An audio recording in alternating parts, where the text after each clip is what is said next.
જય હિન્દ, જય ભારત મિત્રો। આ છોડનું નામ, આ છોડ તમે જોયો હશે કે તમે ખેતરમાં ચાલતા જતા હોય તો ફટ દઈને આની જે ઉજેડો થાય એ આપણા શરીર સાથે ચોંટી જાય છે। શરીર સાથે ચોંટી જાય એટલે કે કપડાં સાથે ચોંટી જાય છે। સૂકું હોય ને ત્યારે, લીલું હોય ત્યારે ના ચોંટે।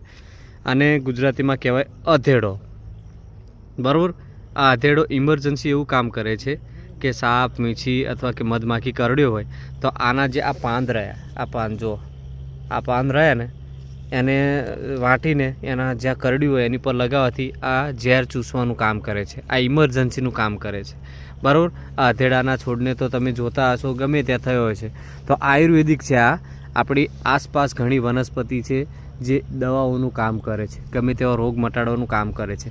પણ અમુક વસ્તુને આપણે જાણતા નથી એટલે આપણને ખ્યાલ હોતો નથી। પણ આ અધેડાનો છોડવો તમે જોઈ શકો છો, તમે જોયો તો હશે, ગમે ત્યાં જોયો હશે। ખેતરમાં જે ખેડૂત પુત્રો હશે, જે ગામડાના લોકો હશે એ લોકો જાણતા હશે, બરાબર। ભેંસોને ખવડાવવામાં પણ કામ ઉપયોગી થાય છે।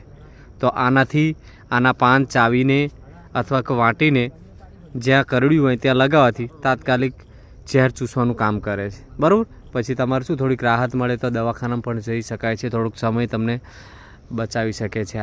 આ છે અધેડો, બરાબર। જો ફરીથી આ છોડવો હું બતાવું છું, જોઈ લેજો। આને અધેડો કહેવાય। તો ધ્યાન રાખો, બધા આ અધેડાનો ઉપયોગ કરી શકો છો। જય હિન્દ, જય ભારત। અને આવા વિડીયો જોવા માટે મારી ચેનલને ફોલો કરો, સબસ્ક્રાઈબ કરો અને લાઈક કરો, ભૂલતા નહીં।